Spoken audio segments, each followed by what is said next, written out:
Year two practice. I don't know which one we're on right now, but just how you feeling right now with these with Spanish River football? Oh, we're a long ways away, right? So they're competing, as you saw. They get after each other. Defense kind of got after the offense today, kind of trading blows each day, but it's been good. We're just trying to take it one day at a time. We're a long ways from the fall, 3.5 months from getting into our season, so just trying to compete every day, stay healthy, have fun, teach them something new, and come together as a group.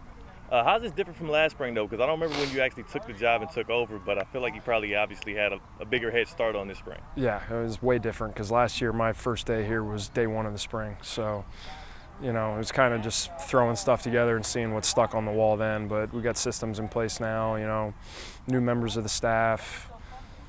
We got a lot different than my first day last year. So I'm feeling good. I think our kids understand how we prep, how we practice, what kind of intent we're trying to come out here with. So it feels like we're light years ahead of where we were, For you now, how many returners do you have on both sides that you can feel confident that this fall you can rely on? I think continuity is important, right? So we didn't have a whole lot of continuity last year. We had a lot of young guys playing defense. We had a lot of juniors rising, playing offense. So this year there's a lot of continuity, especially on offense, it feels like. Lost 2 starters on offense, 3 starters on defense, so we're looking at really like 16 guys back.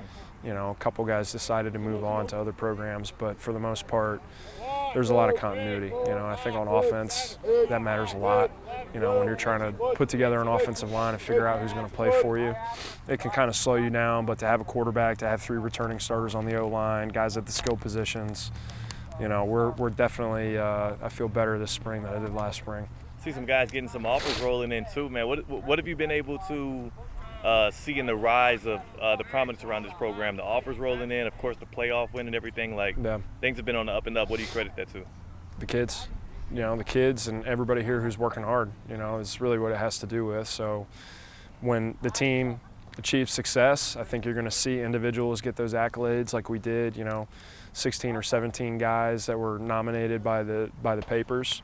And now they're kind of understanding that, there's a process with recruiting, and when you produce, ultimately they're going to come find you, no matter where you are. But when you get to play in the playoffs and play against good opponents, and then you schedule like we've scheduled some of the teams that we're going to be playing against, they want to see what's going on, So that's a credit to the kids. They've been working hard. They've bought in, and you look at a kid like Jalen Elder with 22 offers. He's the same kid that he was when he showed up with 0 offers. Still has that work ethic, still competes, still wants to have fun with his teammates. He's no different than he was a year ago when he got here.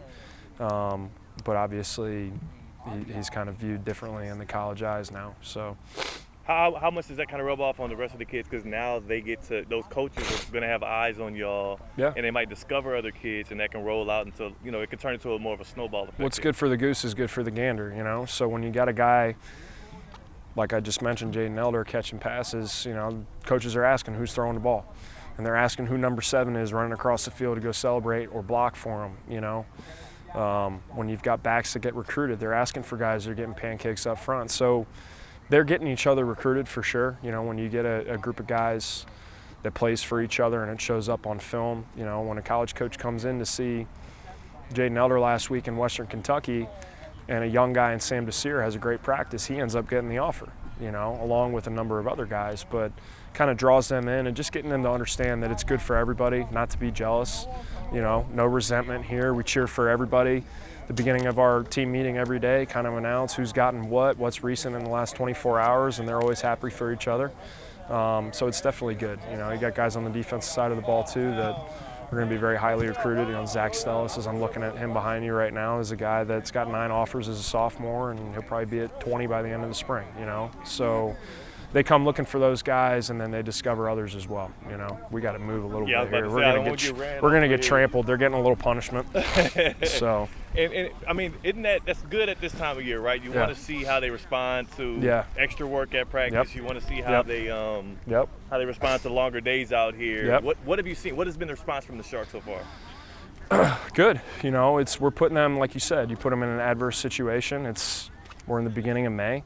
But we know adversity is going to strike at some point, just like it struck in a few games last year, and you want to see how they're going to handle it. You know, that's an opportunity to kind of see who's got what character, how they're going to respond when you put them in a bad situation, what kind of effort are they going to give, are they going to quit. So some of this stuff, whether they realize it or not, is probably manufactured, you know, and that's exactly it, is you get to see what they're built of, you know. So I think it's important. That's a part of life. It's certainly a part of football and growing up.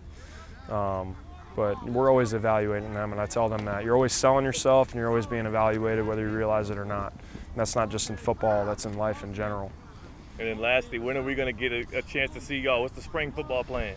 So we got a Jamboree next Friday. We're hosting it here. It'll start at 5:30. Jupiter, Garcia, and Monarch are going to be joining us. We'll be playing Jupiter and Garcia. Monarch will be playing against them as well. We play Monarch in the Kickoff Classic, so staying away from them. Jupiter plays Garcia in the regular season. They're going to stay away from each other. So that'll be here May 15th, 5:30 at Spanish River. And just looking forward to seeing the guys hit the field and have fun and put on our cloth and get an opportunity to play against somebody else, you know.